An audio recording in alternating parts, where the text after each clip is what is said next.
You can get your Hiya Kaiju figures at BigBadToyStore, the link in the description. Kaiju, turtles, Dragon Ball, and more. It's Steven's Toy Reviews.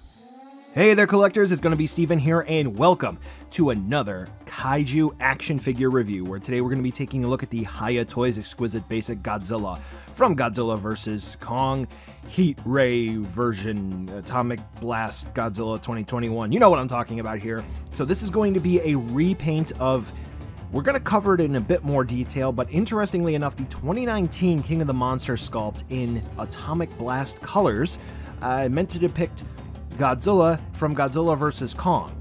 Yes, it's a bit complicated, but again, we'll talk about it a bit later. So this is going to be Hiya's first attempt at making a Godzilla in his Atomic Blast colors, which is a bit more stylized than it is accurate, but still, it does appear to be cool at the surface, and this is going to be Hiya's first attempt at Godzilla and Kaiju-related stuff anyway, at making an effect part. So all eyes are going to be on Hiya for this one to see if they're able to knock it out of the park.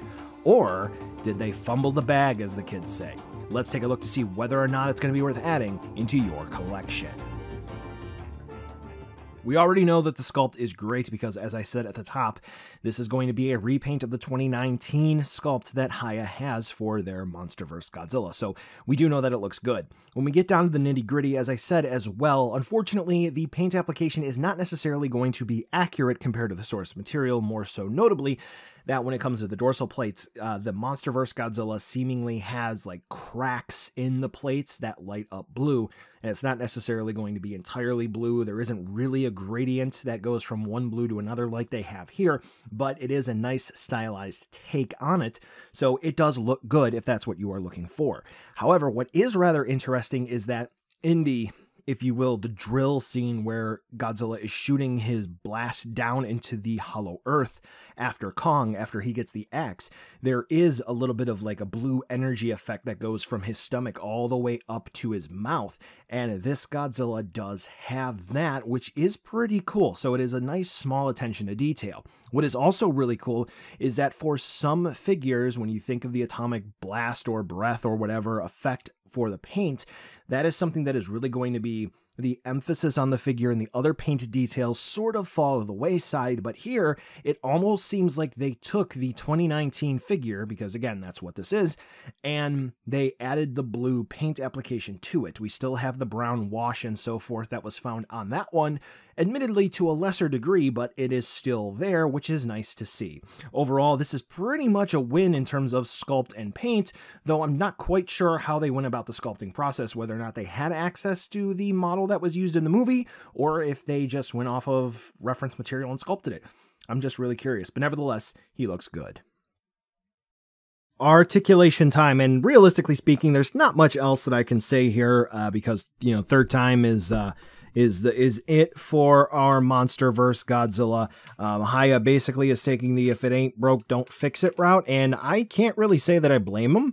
Don't mind that blood effect.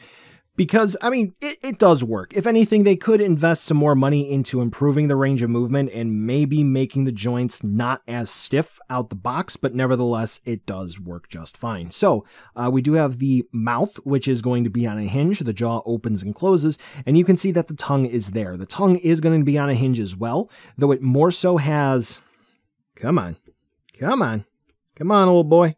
It does want to move more so up to get out of the way for me than it does down, but it does move down as well. So there you go. That works. So let's go ahead and actually show you how this all works. So we have a double axis or barbell style ball joint. And actually, as I found out, these two pieces are stuck together.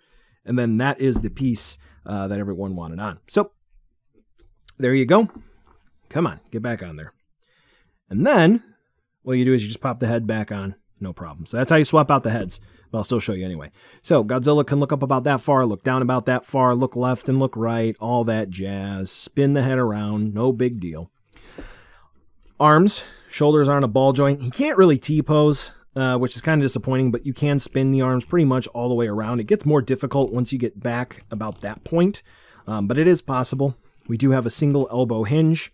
and we get about that much range of movement. I wish we were able to get more, but nevertheless, for the wrists, we get ball joints, which just kind of wiggle and spin around. Not too great there, but, you know, it works. We do have one single ball joint, though I'm pretty sure that's going to be like a barbell style double axis, so we can rock left and right, move forward and back, and twist and turn, just like on the other Godzillas. So, I mean, it works. You can kind of shift him if you want, but you get the point. Hips, ball joint, as you can see here. I'm rocking, moving, move in and out like that, forward and back like that. For the knees, there's going to be a ball joint that plugs into the upper portion of the leg and a ball joint down here, and then they actually meet in the center there on a hinge. So, like that, like that. There you go. I know this because pop the leg apart. We do have ball joints at ankle, so we can actually spin the foot around. It's pretty good. Move the foot around. And then the tail, which, okay.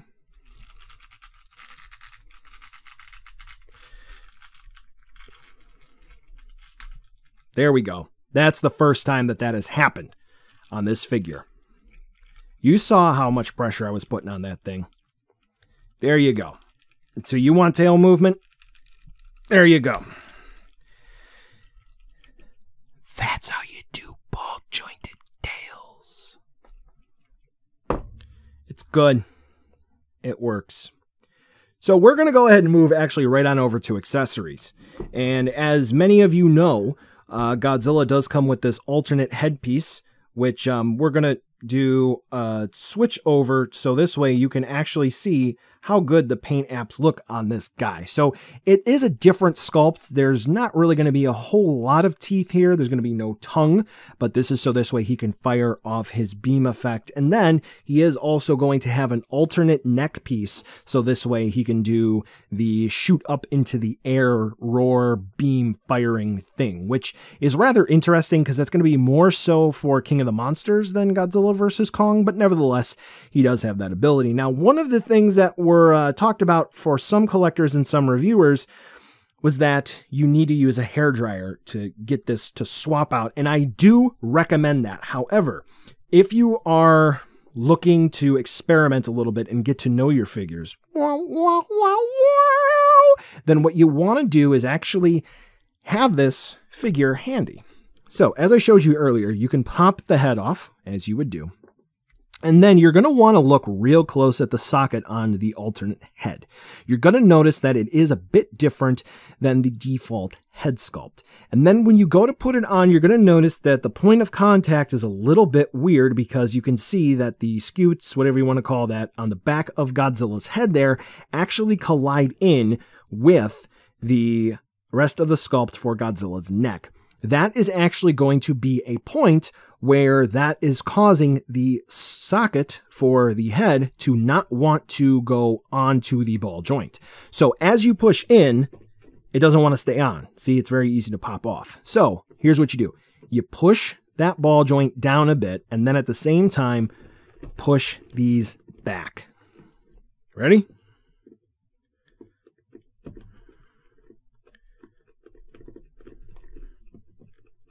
And there you go. Push that back up. You're fine. Now, that being said, keep in mind, this is easy to pop off, but this is all well and good attached. So he's not meant to really look up because it is sculpted in such a way that this portion of the sculpt is meant to curve with the neck, but you can do that. And then you can plug the beam in. So there you go. Okay. So now if you want to do the alternate neck part, which I would imagine you do, you take this sleeve off. You put the new sleeve on. And you push. Real good. There you go. Now, if you are having a hard time, I'm not saying don't use heat, which, I mean, I got the connection there. Just be careful. If you're having a hard time, use heat. But if you want to experiment with getting stuff right, this does seem like a very stiff ball joint connection that's going to be hard to break. It'd be a good example for that. So let's just get into the finer details here. Let's take a look at the beam effect, which looks really, really nice. It's really cool. It has a nice spiral to it. It very much so is reminiscent of what Tamashii Nations has done for their Monsterverse beam effects, which is pretty cool. It is really, really clear, though it does kind of look like water, a hydro pump effect, if you will. But nevertheless, this is really neat. Now, with that all being said, how could we maybe improve this? Not really much else I could say. The only thing I would say is that since we do have a beam effect here, what would be really neat is if we could get some alternate parts for our normal Godzilla. So this way he can use the beam as well. Or if we were to get something like alternate hands for our normal Godzilla, that would be cool. Just something else to sweeten the deal, because I understand you have to make stuff to recoup your costs, but it's kind of disappointing that we have this for 50, and then we have the normal one for 50, and we get more with this, and we get less with that, if that makes any sense. But nevertheless, we're not going to do a 360 spin view, just because I'm going to show you what this looks like when he's shooting his beam all the way up into the air.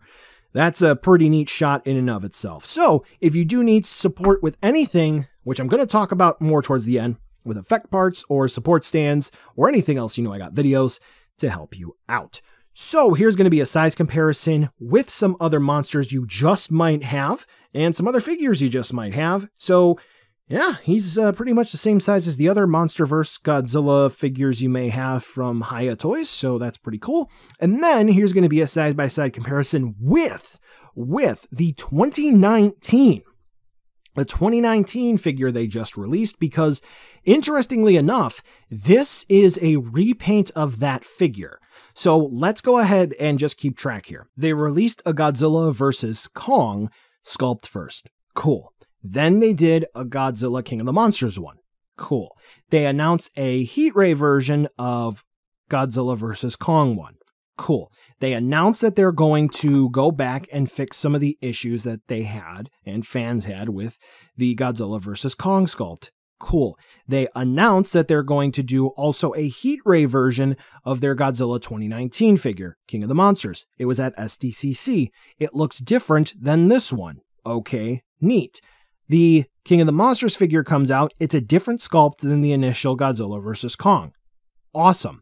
They released this, which is based off of the Godzilla vs. Kong Heat Ray, but this is the Godzilla 2019 sculpt repainted.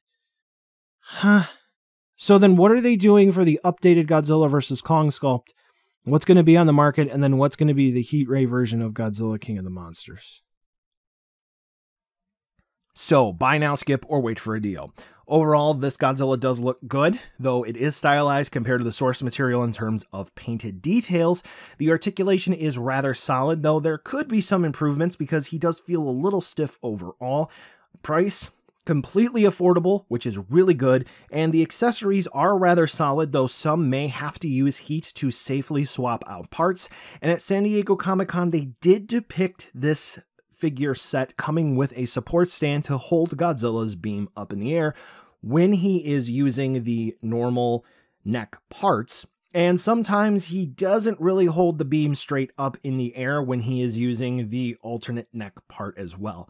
So that is something that I would suggest if you are looking to get this, to maybe pick up a Tamashii stage supports arm of some kind. They're pretty cheap. You can get them for like $10. So with that being said, $50. It's a home run. If you're a fan of the Monsterverse's movies, you get it. It's good. It's definitely a call to arms for other companies that this is what you're trying to beat now. So, good luck. Is that an implication for anything else? Maybe. Come back tomorrow.